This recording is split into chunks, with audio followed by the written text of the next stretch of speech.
Maybe I should do a Thor costume for the next con season. I mean, something from Love and Thunder. Like, there's Star-Lord, there's the Thor himself. I guess I could just glue a bunch of rocks to my body to be Korg.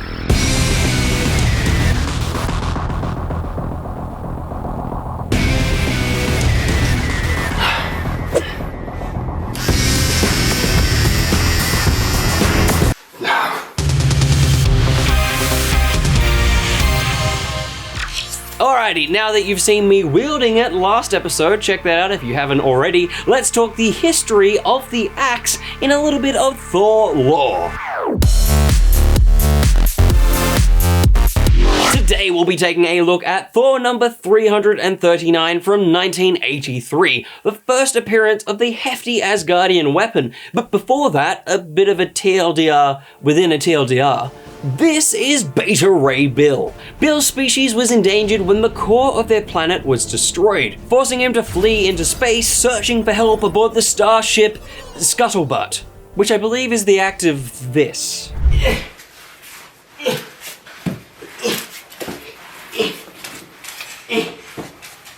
Thor mistakenly breaks into the ship, startling a comatose Beta Ray Bill, who assumes Thor has come to harm his people. The duo have a tussle, Thor drops the hammer and turns into his alter ego, Donald Blake. Bill then picks up Mjolnir and Odin mistakes him for Thor, bringing him back to Asgard. That's a pretty bad dad. I mean, there's a huge difference between a reptile man and a Hemsworth. One of them has flesh. Upon arrival, Odin's like, dude, you can't be doing that. And Bill goes, nah, I literally can. I'm holding the hammer, dude. He reveals that he's a hybrid of his own species and their fiercest predator, apparently making him worthy to wield the Asgardian weapon. So I guess that means if I was combined with a killer whale, I'd be worthy enough to hold Mjolnir, but then I'd only have fins. And you can't hold hammers with fins. So Bill wants to keep the hammer that he rightfully won to defend his people. But Thor goes, Dad, you handicapped me by turning me into a medical professional. No fair. So an additional battle for who can rightfully wield the hammer is constructed. Thor fails pretty hard, but Bill is not willing to leave him for dead and brings him back to Asgard.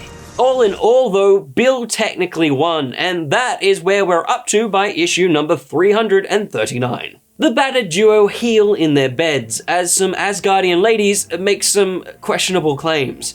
Apparently he's like really strong, almost as strong as Thor, but he's also like a robot. But at the same time, I'd be totally down to like find out how robot he really is. Wink wink nudge nudge. The 80s sucked, man.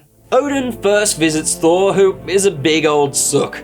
Nope, I'm not taking the hammer. My mind is made up, Dad. I suck, and I don't deserve to not suck. Meanwhile, Bill is a bit ashamed of his victory. Not wanting to take Thor's personal hammer, he instead requests a weapon he can call his own. I kind of feel for Odin here. He's stuck between a sook and a humble hero, but not to worry because Odin knows a guy. Dressed in some Gandalfian attire, just with a stubbier hat, he heads off to Nidavellir where he finds a very not Peter Dinklage. The dwarves are keen to make him an axe, but only once their mighty challenger has been defeated. Not by Odin himself, but specifically by a woman fighter, because if she loses, their challenger gets to keep her as his chattel. What is a chattel, you ask? Well, it means personal possession.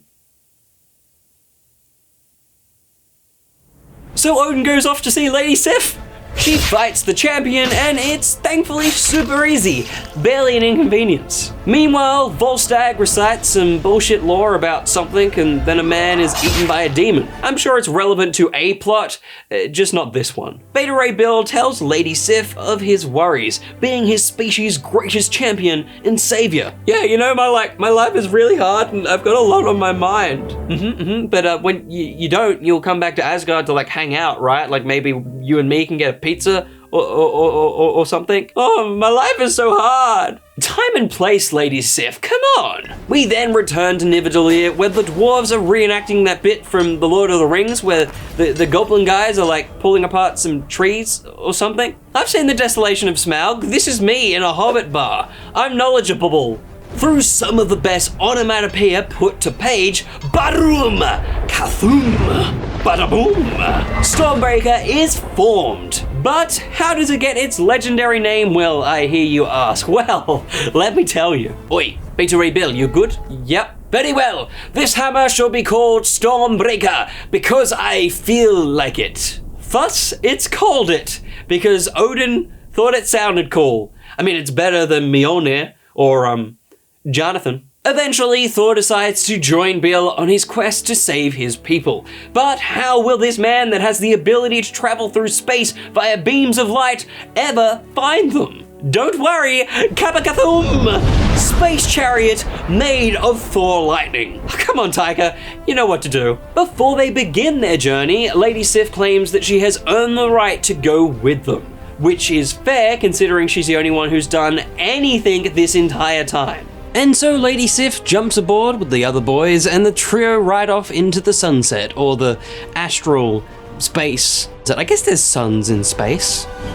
And that's the end, apart from another 38 years of Thor comics. But we're not going to talk about that, because this took long enough to shoot. So to answer the question, what is the origins of one of the most popular Thor weapons in history? Well, the TLDR is that a guy we met 2 issues ago was like, hey, I want one. And Odin's like, sure. Iconic. Have you got a Thor lore question that you want answered, or maybe a comic you want broken down? Let me know down in the comments and I'll do my best to bring it up in the next Fortnite. Or not, because I might have a plan for the next one. But at some point, I'll answer your question.